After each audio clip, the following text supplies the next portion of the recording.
They found me shot in the head with my army revolver in my hand. The court of inquiry decided to call it an accident. Goodbye.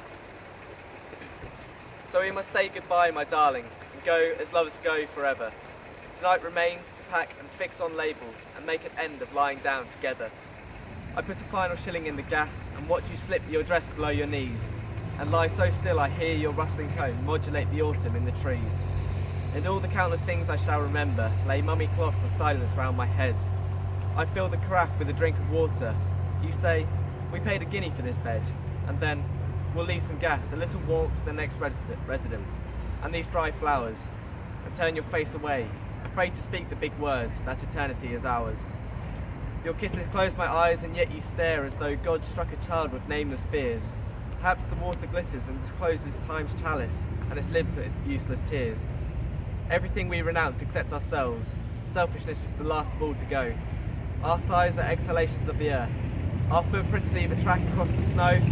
We made the universe to be our home. Our nostrils took the wind to be our breath. Our hearts are massive towers of delight. We stride across the seven seas of death. Yet when all's done, you'll keep the emerald I placed upon your finger in the street, and I will keep the patches that you sewed on my old battle dress tonight, my sweet. My name is Alfred Lichtenstein. Born in Berlin, Germany in 1889, I studied law before joining up to fight for my country in the Great War. I died near the Somme in 1914, a month after my 25th birthday. Prayer before battle. The troops are singing fervently, each for himself. God, protect me from misfortune. Father, Son, and Holy Spirit, that no grenades strike me, that the bastards, our enemies, do not catch me, do not shoot me, that I don't die like a dog for the dear fatherland.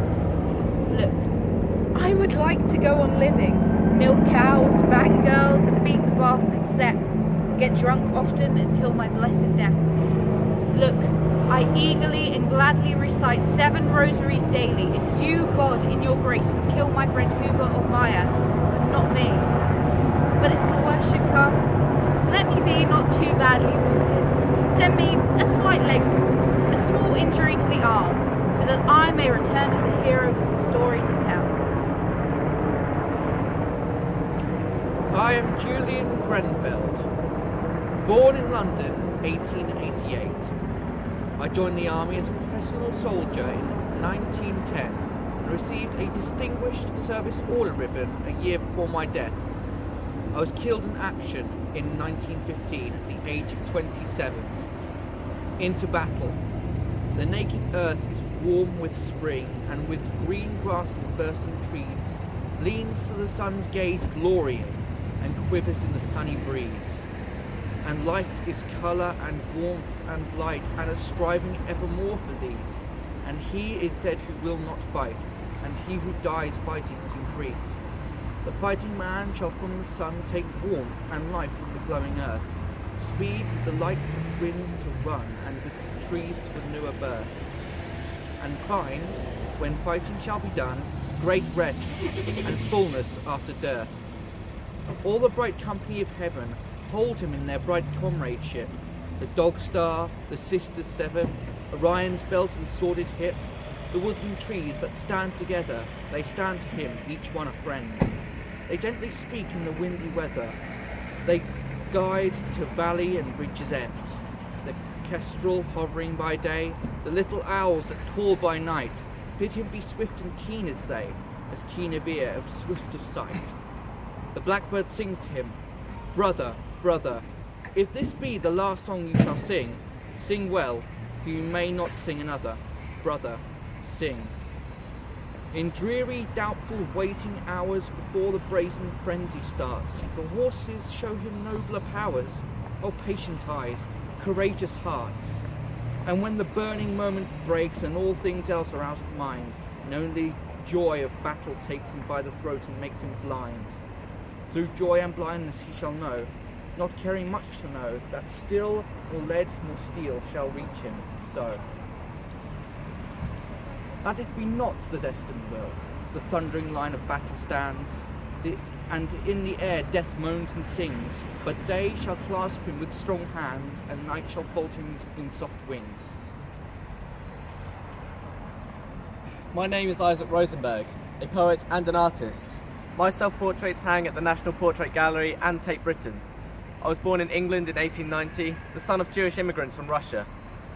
I was assigned first to the Suffolk Regiment after the start of the Great War and died on the Western Front on the 1st of April 1918 during the Battle of Arras. I was 28 years old. August 1914. What in our lives is burnt in the fire of this? The heart's dear granary, the much we shall miss? 3 lives hath one life, iron, honey, gold. The gold, the honey gone, left is the hard and cold. Iron are our lives, molten right through our youth, a burnt space through ripe fields, a fair mouth's broken tooth. My name is Catherine Tynan. I was born in Ireland in 1859. I was a close friend of the poet W.B. Yeats and wrote more than 100 novels, short stories and plays, but my poems were not published until 1930, a year before my death. 2 of my sons fought in the Great War. When you come home. All will be right when you come home, dear lad, but oh, 'tis of long coming that you are. Everything's wrong with all the world and sad. There are so many hurt in this long war. So many missing, who will never come, lying out in the rain and in the cold. I shall forget it all when you come home. I shall forget the lonesome things they told. There's something sad that troubles me, beats like the rain upon my frightened heart. A tale about a girl the thing might be, whispered in corners, secret and apart. How he was killed and how she never knew because God put a small cloud on her mind. And how she waited the black winters through, and the wet summers. Surely God was kind. I took a daisy from the garden bed and plucked the petals one by one to tell when I and my true lover should be wed. This year? Next year? Never. The petals fell and stopped at never, but it could not guess the foolish daisy what true love I had. I turned from daisies and I plucked heartsease to rest my heart on and be safe and glad. Everything's wrong, love, since you went away. Such a queer world when all the boys are gone, and there is no one left but old and grey, women and children, frightened and alone. Sometimes the tale is crying at my heart of that poor girl. Maybe 'twas but a dream. When you come home, the shadows will depart, the lonesome dreams die off in morning gleam. I am Sidney Keys, born in Kent, 1922. My first collection of poetry was published when I was just 20 years old. I was commissioned into the Kent Regiment and sent to Tanzania in 1943. I was killed in action there 1 month before my 21st birthday. A year after I died, I was awarded the Hawthorne Prize for Poetry. It was too late for me to see it. War poet. I am the man who looked for peace and found my own eyes barbed. I am the man who groped for words and found an arrow in my hand. I am the builder whose firm walls surround a slipping land. When I grow sick or mad, mock me not, nor chain me. When I reach for the wind, cast me not down, though my face is a burned book in a wasted town. I am Catherine Wells. Born in Islington in 1872, I was taught biology by H.G. Wells, the famous author who wrote about the future. I later became his second wife. If he hadn't published my writings after my death, he might never have known of me. I died from cancer when I was 55. Red Cross Workroom, 1917. Daily here my body sits, my fingers tearing bandage strips, my drilled eyes watch the pattern fits, my agile scissor cuts and snips. But truant brain leaps out at play and flies to some pellucid day, and suddenly I seem to hear a sea maid singing at my ear, and straighten with her on a strand of cockle shells and pearly sand, where rainbows crown the leaping surf, and green weed wraps the rocks with turf. We wreathe her yellow hair with weed, and play with coriander seed, and coral beads, and horns of pearl, that while here my body sits, my fingers tearing bandage strips. I am Wilfred Owen, an English soldier born in 1893. My mentor was Siegfried Sassoon, whom I met in Edinburgh when we were both treated for shell shock. After treatment, I went back to the front, I wrote poems because I wanted to show the pity of war. I was killed in action on the 4th of November 1918, just 1 week before the end of the First World War. I was 25 years old. Anthem for doomed youth. What passing bells for these who die as cattle?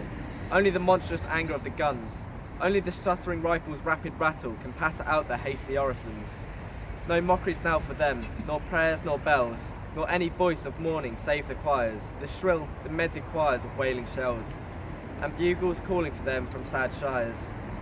What candles may be held to speed them all, not in the hands of boys, but in their eyes shall shine the holy glimmers of goodbyes. The pallor of girls' brows shall be their pool, their flowers the tenderness of patient minds, and each slow dusk a drawing down of blinds. My name is Gerrit Engelke, a German soldier of the First World War. I was born in 1890, and some people call me the German Wilfred Owen. We never met. Like him, I also joined up reluctantly and was killed in action shortly before the armistice in 1918. I was 28 years old. To the soldiers of the Great War, rise up, out of trenches, muddy holes, bunkers and quarries, up out of the mud and fire, chalk dust, stench of bodies. Off with your steel helmets, throw your rifles away. Enough of this murderous enmity. Do you love a woman? So do I. And have you a mother? A mother bore me. What about your child? I too love children. And the houses reek of cursing, praying, weeping. Were you at ruined Ypres? I was there too. At stricken Mihiel? I was opposite you. I was there at Dixmude, surrounded by floods, at hellish Verdun, in the smoke and crowds, freezing, demoralised, in the snow at the corpse-ridden Somme. I was opposite you. I was facing you everywhere, but you did not know it. Body is piled on body, poet kills poet. I was a soldier. I did my job. Thirsty, sick, yawning on the march or on guard, surrounded by death and missing home. And you, were you feeling so unlike mine? Tear open your tunic, let's see your bare skin. I know that old scar from 1915. And there, on your forehead, the stitched up gash. But so, you won't think my pain is less. I open my shirt, here's my discoloured arm. Are we proud of our wounds, your wounds and mine? You did not give better blood or greater force. And the same churned up sand drank our vital juice. Did your brother die in the blast of that shell? Did your uncle or classmate fall? Does not your bearded father lie in his grave? Herman and Fritz, my cousins, bled to death. And my young, fair-haired friend, always helpful and good. His home is still waiting, and his bed. His mother has waited since 1916.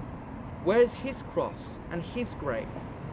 Frenchmen, whether from Bordeaux, Brest, Garonne, Ukrainian, Turk, Serb, Austrian, I appeal to all soldiers of the Great War, American, Russian, Britisher. You were brave men. Now throw away national pride. The green sea is rising. Just take my hand. My poet's name is John Oxenden, but I was born William Arthur Dunkley in Manchester, 1852. I was a poet, novelist, journalist, teacher, and later Mayor of Worthing in Sussex. I had 6 children, 3 of whom were published writers. It was in our blood. I died in 1941. For the men at the front. Lord God of hosts, whose mighty hand dominion holds on sea and land, in peace and war thy will we see, shaping the larger liberty. Nations may rise and nations fall, thy changeless purpose rules them all. When death flies swift on wave and field, be thou a sure defence and shield. Console and succour those who fall, and help and hearten each and all. Oh, hear a people's prayer for those whose fearless face their country's foes. For those who weak and broken lie, in weariness and agony, great healer to their beds of pain, come, touch, and make them whole again. Oh, hear a people's prayers, and bless thy servants in their hour of stress. For those to whom the call shall come, we pray thy tender welcome home. The toil, the bitterness all past, we trust them to thy love at last. Oh, hear a people's prayer for all who nobly striving, nobly fall. For those who minister and heal and spend themselves, their skill and zeal, renew their hearts with Christ-like faith, and guard them from disease and death. And in thine own good time, Lord, send thy peace on earth till time shall end. I am Keith Douglas, the son of a military man, born in Surrey in 1920. I was a tank commander in the British 8th Army and served in North Africa during the Second World War. I was killed by enemy mortar fire on the 9th of June 1944 during the invasion of Normandy. I was 24 years old. I always knew my time would be short. Vergiss my nicht. 3 weeks gone, the combatants gone. Returning over the nightmare ground, we found the place again, and found the soldier sprawling in the sun, the frowning barrel of his gun overshadowing. As we came on that day, he hit my tank with one like the entry of a demon. Look, here in the gun pit, spoil the dishonoured picture of his girl who has put Steffi vergiss my nicht in a copybook Gothic script. We see him almost with content abased and seeming to have paid and mocked at by his own equipment that's hard and good when he's decayed. But she would weep to see today how on his skin the thwarted flies move, the dust upon the paper eye, and the burst stomach like a cave. For here the lover and killer are mingled, who had one body and one heart, and death who had the soldier singled hath done the lover mortal hurt. My name is Ivor Gurney, born in Gloucestershire in 1890. Although the army first rejected me for poor eyesight, I managed to join up in 1917 and served in France. I was twice wounded, the second time by gas. The trauma of war never left me, and in 1922 I was placed in an asylum. I spent the rest of my life in institutions and died of tuberculosis in the City of London Mental Hospital in 1937. I wanted to be a composer. Strange hells. There are strange hells within the minds war made, not so often, not so humiliating afraid, as one would have expected. The racket and fear guns made. One hell the Gloucester soldiers they quite put out. Their first bombardment, when in combined black shout of fury, guns aligned, they ducked below their heads, and sang with diaphragms fixed beyond all dreads. That tin and stretched wire tinkle, that blither of tune. Après la guerre finie, till hell all had come down. 12-inch, 6-inch, and 18-pounders hammering hell's thunders. Where are they now on state doles, or showing shop patterns, or walking down to town, sore in borrowed tatters, or begged? Some civic routine one never learns. The heart burns, and has to keep out of face how heart burns. My name is Siegfried Sassoon. I was born in Kent in 1886 and signed up to fight for my country just before the outbreak of the First World War. I was decorated for bravery on the Western Front. My younger brother was killed in Gallipoli in 1915, but I survived the war and continued to write. I died from stomach cancer a week before my 81st birthday. Does it matter? Does it matter?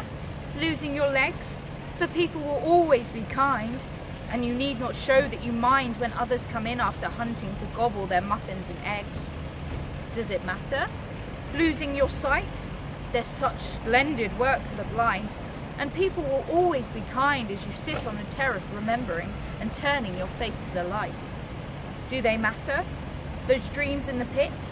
You can drink and forget and be glad, and people won't say that you're mad, for they know that you fought for your country, and no one will worry a bit. I am Rupert Brooke. I was born in Warwickshire in 1887 and studied at King's College, Cambridge. I was friends with the Bloomsbury set, and a great literary career beckoned before I signed up as a soldier. I sailed with the British Mediterranean Expeditionary Force in 1915, but died from sepsis from an infected mosquito bite less than 2 months later. I was 27 years old. If you want to find me, I am buried on the Greek island of Skyrios. War Sonnet 4. These hearts were woven of human joys and cares, washed marvellously with sorrow. Swift to mirth, the years had given them kindness, dawn was theirs, and sunset and the colours of the earth. These had seen movement and heard music, known slumber and waking, loved, gone proudly friended, felt the quick stir of wonder, sat alone. Touch flowers and furs and cheeks, all this is ended. There are waters blown by changing winds to laughter, and lit by the rich skies all day and after. Frost, with a gesture, stays the waves that dance and wandering loveliness. He leaves a white, unbroken glory, a gathered radiance, a width, a shining peace under the night. Okay, I just want to say a couple of quick words. I'm Andy from Quirk House Theatre.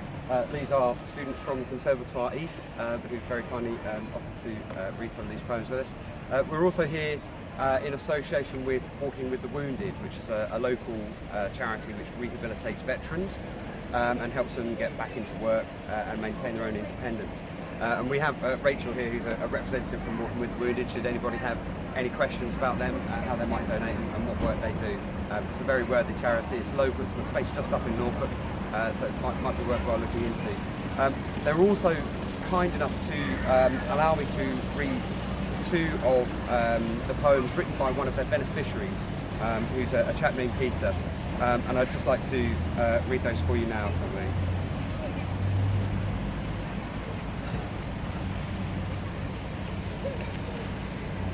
The Wounded Soldier. Nobody notices the soldier walking down the street. No one cares he wears no boots, just rags upon his feet. The crowds just walk right past him, not knowing what's in his mind, of all the battles fought in and those he left behind. Yet years ago he proudly marched down the very same street, where all the people had gathered for their chance to meet, to greet their uniformed heroes and gratefully shake their hands, to welcome them back home again from war-torn foreign lands. He'd taken the oath, served his time, and did as he was told. He saw sights that no man should, but now he's in the cold. Now all that's left are memories of brothers and friends who died. Nobody sees his tear-filled eyes. So far he's managed to hide the scars left on his body and marks he doesn't feel. But the wounds left in his head are the ones that will not heal. He won't talk of his troubles, just needing a place to sleep, where he can fight with his demons, the ones that are his to keep. Now he shuffles down the street, moving with so little pride, wondering why he came home alive instead of those who died.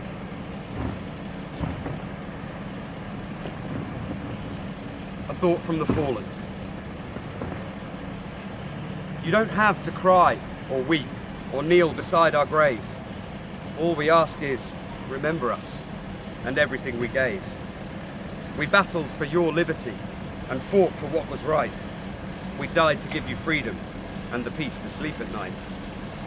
Now our faces are faded in the picture that you've kept, creased and stained with tears where mothers and children wept.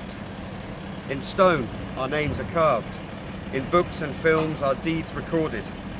All we are is in old boxes of letters sent and medals awarded.